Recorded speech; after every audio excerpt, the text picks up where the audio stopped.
I know what you're all thinking. Skey, that was more of a 3-minute warning. What's going on here? Okay. I hear you. I hear you. We're going to start the webinar right now. Esteemed webinar attendees, thank you very much for joining us today. I know how busy you all are and how keen you are to learn about pay-per-call and everything that surrounds that wonderful business that we do. Well, I want to thank you for the third time in the last 30 seconds because I really do mean it. Thank you for joining us. My name is Henry Skey. I am your distribution manager and webinar guru. Absolutely thrilled today to be joined by a couple of my RingPartner colleagues. So I'm joined by Justyn from Compliance. Hey guys, how's it going? And Amber, who's a fellow distribution manager. Excited to be here, guys. All right, great. So as usual, guys, this webinar will be recorded. So if you happen to doze off, which I doubt you will, because we finally have some interesting people in here other than me. So if you doze off, or if you have to run to the bathroom, or if you have to, run away and save a kitten from a burning building, something like that, fret not. This is being recorded and will be made available on our YouTube channel as well as the RingPartner University portal. You're probably wondering why I sound so good, and I assure you it has nothing to do with my genetics or my pitch, but we actually have brand new audio equipment in here now, guys. Very, very exciting. If you watched the Twitter shout out, the Periscope, you would have seen it. So if you're not watching those daily, I'll probably do, we do one every day at 10 a.m. Pacific Standard Time. And I will be showing off this new audio equipment probably every single day for the next month or until the bosses tell me I should stop doing that. So without further ado, guys, we're going to get going on this webinar of how to get your campaign approved, or rather, how to get approved on campaigns. There's an important differentiation there. I want to mention if you have specific questions, please mention them in the chat. We will likely answer them as the presentation goes on, but if there's still time at the end, we'll make sure that we address those at the end there. And that's it, guys. Why don't we get started? And guys, again, I'm really thrilled to have you both here. So again, it's going to be more of a conversation, guys, instead of a straight up presentation. So I hope you're ready. Justyn and Amber have an insane amount of experience approving people and denying people on campaigns. All of us have worn a number of different hats, so you're getting a verbal gold mine of information here, guys. So put on your miners hats and let's roll. Who's going to start? That would be me, Henry. All right, Amber, take it away. Awesome. Okay, guys, so I'm really excited to be here and give you just kind of an overview on what you need to know and do when applying for campaigns so that you have a better chance of only having to do it once. So all campaigns require an application, and then from there, there's a few things that you need to do depending on what the campaign requires to be approved. So things that are needed when applying are notes. Always, always, always notes. I can't stress that enough. There's a spot at the bottom of where you apply to the campaign, just above where you have to click that you've read the terms and conditions of what you need to put in there. So all you need to put in, it's really simple, is I'll just talk a little bit louder, guys. Just put in what you're going to do to promote that campaign. So what promotional method are you going to use? Are you doing search? Are you doing display? Just as simple as that. Please put in a little brief sentence or whatever you think is necessary to explain to the person that's reviewing the application what you're going to do to promote that campaign. Amber, is it better to include, see, in my experience, and I could be wrong, but it's probably better to include more information than you need, right? Because I mean, we want the steps to be as easy as possible. So guys, if you're not sure if you should include something, Amber, you're saying defer, should include it. Totally. Yeah. Okay. More is always better. So for sure, whatever you think needs to be, written in there of how you're promoting that campaign, please, it can never be too much information. So from there, if you need creatives to submit for the buyer to review for that campaign application, it will specify that in the campaign overview. So when you click that you want to apply to a campaign, there's a whole bunch of information. There's campaign overview, what promotional methods are allowed, what the duration is required to be paid, and the regions that are accepted. So within that information near the top of the screen, it'll specify to be approved for this campaign, creatives are required. And from there, there's a link that you can click on and go right to where you have to submit that.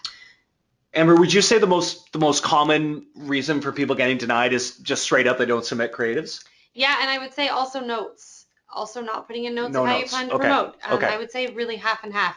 A lot of times people will put in notes and then they don't put a creative in, or they'll submit their creative and they don't put notes. Either way, if those are missing, notes for sure, because they're always needed. If that's missing, unfortunately, it's a denial. And if you have notes in there and no creative, or you've got no creative and you have notes, it's a denial. So just make sure you have that information in when you apply. That's a good point, guys. And, if you've been listening to my Getting Started webinars, I talk a lot about artificial hurdles and barriers and how tough this industry is. You guys don't want to make any additional hardships for yourself. So remember the steps I talked about on getting started in terms of the process. So step 1 is find a campaign in Invoca. Step 2, apply to the campaign. And like Ember said, make sure you include notes. If you don't include notes, you won't get approved. And step 3, submit creatives. Guys, one of the questions I get sort of frequently, and I don't know if Justyn, maybe you can speak to this as well. Is there what is the difference between a campaign that doesn't require creatives versus a campaign that does require creatives? Why are some campaigns more loose with that restriction? Would you be able to discuss that at all? Yeah, I mean, it depends really. It comes down to the buyer that's receiving those calls. A lot of times for campaigns that you see, that creatives are needed, those particular buyers are asking to see those creatives because they want to make sure that there's no, brand bidding or that there's no, violations or illegal things kind of going on with those ads. So specific buyers may have asked for it. So that's why we put it in the notes. If it says it needs creatives, then that's likely the reason why. So okay, cool. So yeah, guys, I wanted to stress that because it's not us that's sort of picking and choosing which campaigns do and do not accept creatives. It's pretty much set from the top down. We're essentially the messengers and the facilitators to make sure that that you get approved. So again, I know this sounds like a hurdle, but to be honest, like Ember, most of the partners that send in the correct process of notes and creatives, most of the time we do approve people. Yeah, absolutely. And further to that, a lot of the time I have people worried because, well, I'm going to create this video or I'm going to make this landing page, and what if I don't get approved? I've done all this work and now my work has kind of gone to the wayside because I've been denied. Well, don't worry about that. We're here to help you. We're here to give you tips. You're going to spend the time making that video or making that landing page regardless, and we will not deny you. We will simply come back and say, hey, this needs editing, or hey, maybe move the placement of the number. So we'll always come to you and help you edit the creative based on what the buyer wants before we would ever deny you. And the work, you're doing it before, but you would do it after anyway. So don't worry about that. And also, if you have questions before you make the creative or make the video, please reach out. We're here to help you and to guide you, make the best creative possible. I would agree with that. And to be honest, guys, just think of it, sort of at a quick glance. If you were searching for a specific service like plumbers, look at your video, look at your website. Would you feel comfortable calling a number on this website? If the answer is no, you may want to touch it up a little bit. If the answer is yes, then to be honest, most of the time you're probably going to get approved. Amber might speak to this a little bit later on, but I did want to mention again, guys, sort of the 3 ways you're going to get approved on things like home services. And this, to be honest, this probably spreads to a lot of different categories. Don't be overly aggressive or hostile. You can give a friendly push, but not, forcing people to call in. Make sure you don't mention any specific pricing that's not already in the campaign overview, and make sure it has relevant content. If your creatives and videos and sites, what have you, ad text, have that information, you're probably going to get approved within an hour. I sit right next to Amber, and she has about 3 tabs open, always with creatives and people asking questions, and she does an amazing job. So, help her help you. Amber, what do you think? Should we move on to the next slide? Yeah, no, I think that's great. All right, everybody ready? Well, we can't hear you, so I'm assuming everybody's going to be ready. All right. Perfect. Yeah, so just to further explain and just reiterate what we've kind of already touched on in regards to creatives and why we need them, like Henry said and Justyn elaborated on, the buyers need to review these. And again, it's been stipulated by them. It doesn't come from us. So we all have a common goal, right? We want you to promote these campaigns and have calls coming through. The buyers want the calls to come through. So really, we're all working towards the same thing. And when you're keeping that in mind, and like Henry said, make sure certain things are on the page, relevant content, and just not misleading, because in the end, if someone calls your creative based on something that maybe we're promising something and maybe misleading them a bit to kind of get them to phone, like guaranteed same day repair or something like that, the buyer then might not be too happy with that call, where we want them to be happy with your calls and they want to be happy with the calls. So just remember that when you're creating the creatives. And again, we're here to help you. We're here to review them for you, provide any insight on any questions you have, just to make sure that it's the best it can be and that it explains everything that the buyer wants for that specific campaign. And in regards to legal, anytime you have to create a legal landing page or video, we need you to just confirm in writing when you put in your notes, or you can send me a separate email that you're not going to bid on any legal terms. So law firm names or lawyer names, that's just something that's non-negotiable really, and we just have to have you send it in via email just in writing that you're not going to do that. And again, that just comes from the buyer. Once you have that, they're happy to let you on the campaign. And again, if there's any changes that need to be done in the creative, like Henry and I talked about, we'll let you know. We're here to help you and work together. So just let me know if you have any questions on that. Let Henry know and just reach out with any worries. Turns out, guys, lawyers love to sue people. So if you're gonna piss a group of people off, I recommend not lawyers or Scientologists for that matter. You get we want to be nice here. We want to do compliant, fun creatives that will entice people to call in, but not piss them off at the same time.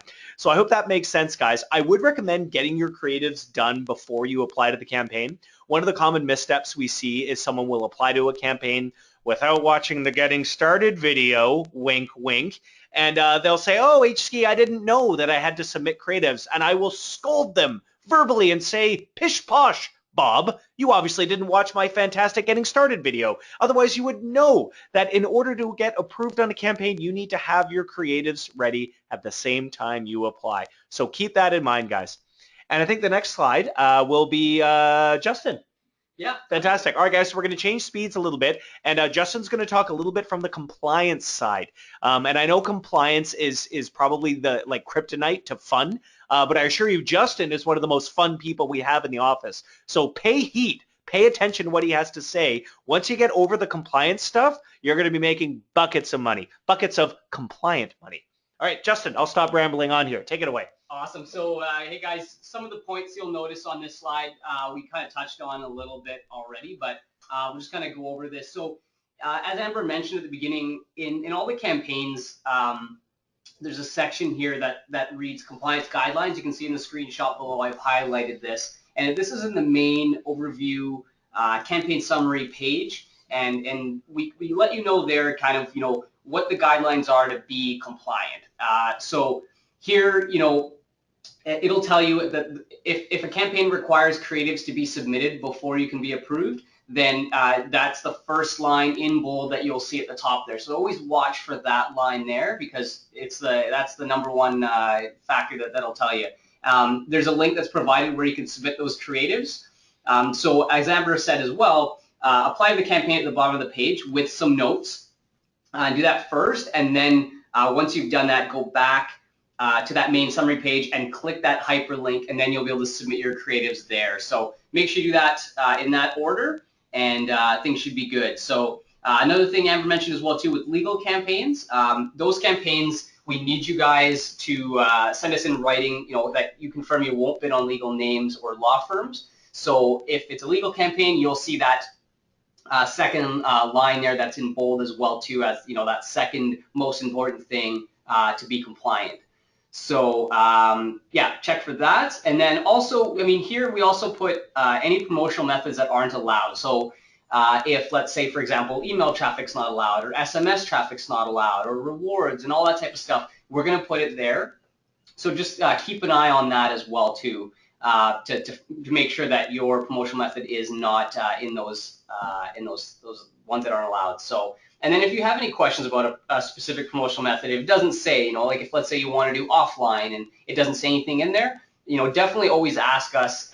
It's always good, as Amber said, ask us before if you have any questions about your creatives, about the campaign. But if you're not sure if it's compliant, it's always better to ask than to just submit it and hope that we approve it. So let us know, and we're here to help. So you guys are kind of in an opposite situation. I want to chat to Justyn all the time. You guys never want to talk to Justyn. You guys never even want to know he's there. If you're having a conversation with him, it's likely due to some kind of compliance violation. So that's why I'm so thrilled to get him on the webinar, because this will pretty much, of course, all of you are going to adhere to the rules we set in front of you. And this is going to be the only time you ever hear Justyn talk. So be thankful for that. But Justyn, that's a huge benefit to have you here and really tell us what is and isn't allowed. And one of the things I wanted to mention real quick, guys, and Justyn, you can probably speak a little bit to this. The industry moves at 100 million miles an hour. We might be, doing this webinar in 6 months and have totally different rules. Justyn, I mean, things are changing all the time. Yeah, things change, and I think the biggest key thing to do is regarding compliance is to look at the campaign description on this summary page where we have this section for compliance guidelines. We will update that if things change. If it's not in the compliance guidelines, it will be somewhere in that main campaign description, if a certain type of traffic is not allowed, or, for example, like with legal calls, they don't want, legal aid or pro bono calls, and that's an important piece, and that's something that, at one point we didn't know that, and then we were provided that information, so we updated the campaign. So make sure you keep an eye on that campaign description and the compliance guidelines, just to make sure that your traffic is always compliant. So one of the guys, I've been in the industry for about 8 years now, and one of the rules I've learned is that some of our most successful partners walk that very, very thin, very fine line between compliant and creative. Guys, what do you think if somebody has, like, again, I know they're probably, really keen to know if they have a promotion that's not, it doesn't say it is allowed, but it doesn't say it isn't allowed. I mean, really, the best thing to do is just ask you guys, right? Yeah, absolutely. Yeah. Yep, and further to that as well, all of our campaigns will say that offline methods are not permitted. You're more than welcome to come and ask us. Generally, every campaign says not permitted, but if you're looking to do a mail out and whatnot, it's on a very, exception basis. But if that is your bread and butter and that's what you do the best with and you've done it for years and you think, it works and you see a lot of success with it, just come to me and ask Henry, and we can ask the buyer and see if that's something that we can allow. For sure. A lot of times this does get approved. I mean, if the creative's good, I mean, that's likely what they're going to ask to see, is they'll likely ask to see a creative. So, you can submit those creatives to the distribution manager, and like they said, they'll get those off to the buyer, and it definitely, there's good chances those could be approved. So. Guys, what do we think about Craigslist and directories? Because I know we get that question a lot, and I wanted to kind of get it from the source's mouth here. We generally just don't allow that kind of traffic. I mean, yeah, it's tough because I've seen Craigslist as a promotional method that has been approved in the past, but it's very select buyers like it, and so the best piece of advice I could say, if you have Craigslist traffic, let us know, and let us know what campaign it's for, and we'll go to those specific buyers to see if it's okay. I mean, we know some buyers that definitely don't allow it. You'll notice on a lot of our campaigns, a lot of our home service campaigns, that it won't be something that's allowed. But if you've got a lot of traffic there, and there's a good case to maybe try to, send us some of that traffic, we might be able to make a case to the buyers to say, hey, these guys have really good quality traffic. Is this something you're willing to test? And if not, because we have, the beauty is we have multiple buyers, we may be able to send the traffic in a custom way, so that, maybe the traffic doesn't go to the people that don't want it, but the people that say that it's okay, we can route those calls there, and we can send it through. So the best thing to do is ask, make sure you send that over to us, send us that creative if you do have Craigslist traffic. So. Good stuff. And yeah, that pretty much goes with everything, guys. Once in a while, we will get people asking if they can hand out, flyers and get, friends and stuff like that. That's not really the promotion kind of types we're looking for. So, there is going to be a limit. Obviously, you can ask us anything you want, but there's no guarantee that we're going to approve you for, handing out flyers or getting your friends to call in, by the way, which is a big no-no. So. All right, guys. So now it's time for some questions. We've got a couple in there that we've actually already answered. So I'll just ask Amber and Justyn myself. I know one of the things we talk about in the office is when new partners come on and they apply to 100 different campaigns. I mean, I know we don't sort of have an official policy, but what's the best method for somebody who's new to get approved on as many offers as possible? What should they do? Yeah, I mean, it's from one standpoint, applying to everything, we love to see enthusiasm. That's awesome. We want people that are gung-ho and excited to be, running traffic with us. But on the other side, I wouldn't recommend applying for that many campaigns to start. I know Henry and Justyn agree in that, a few to start, figure out what works for you. I mean, if you've done pay-per-call before, it's best to just start with a few and then scale up from there. So pick the ones that you're most interested in running to start and the ones that you think would be the best for you to learn this platform and just succeed from there. I would say that's right, guys, and it's a pitfall I see a lot of new partners fall into, and we talk a little bit about this, guys, in the Getting Started webinar. Is they log on and they apply to rehab and tort and tax and auto accidents, and the common theme of that is that those are the highest paying offers. And guys, if you've listened to me on this webinar, before, you'll know I'll say this: if you're new, I would avoid those campaigns to start. The reason that they pay out a lot is that they're very difficult to convert, and there's also a huge amount of competition. I got to tell you guys, one of the easiest ways to get approved is to apply to our home services category. So things like plumbing, electricians, HVAC, tree service, and think about it this way: we've all lived in a home, or we've all had experiences with these kinds of categories, and plus it's very easy to kind of get into the mindset of somebody calling in about these offers. So when you're looking to get approved on campaigns, unless you have a lot of experience, with rehab or with, auto accidents or something like that, I would avoid that, and I would probably run something else. Amber, I know we get a lot of rehab applications. It's probably one of our most tumultuous offers, isn't it? Yes, yeah, absolutely. And just further to what Henry said in regards to those offers, they are the most competitive. So if you don't have experience in those offers, you might end up spending quite a bit of money with not a lot of return. Whereas if you try the home services, also live links, sure, the payout may be a bit lower, but it's also one of our most top converting offers. So that's when, like I mentioned before, you try those out. So sure, they might pay a little bit less. They also cost less for you, and there's not as much competition. That way you can work it out and then, scale up from there. And those are easy to scale up from. And then once you've done that for a few months, or we'll just see how you're doing from there, we can then recommend and, urge you to even maybe try rehab or try a legal campaign. But I wouldn't try them all at once. I would just, start and then try one of them and then just continue from there. Cool. All right, guys. Well, I think that just about does it. We've answered most of the questions, and that's all we have time for today. I want to thank everybody for joining us on how to get approved on this campaign. I'm really excited to see some of you apply and see how the process goes. But it is improving, so we appreciate your guys' patience. It has been a process, and we've been progressing very well, and our application to campaign approval rate is just growing and growing each and every month. So that's a lot of it, to be honest, is to you, either the live attendees here, or if you're watching on YouTube. We want to thank you very much for your business. I want to thank Justyn and Amber. Did you guys want to say any final thoughts, or? Yeah, no, thanks a lot for having me, Henry. I'm really excited to be here, and I know we've said it, a million times, but just want to make sure you guys know that we're here to help. So please just reach out whenever you have a question. All right. And Justyn, any final word? You have a gavel? I don't. No. I should buy one, put one on my desk. That'd be good. Yeah. But no, thanks for joining, guys. We really appreciate the support and that you guys are following the webinars and even us on YouTube and watching these videos. We're here to help you. As we've said many times, let us know if you have any questions. So. Awesome. All right, guys. Thanks very much. We won't take any more of your time. Look for the recording very soon. Take care.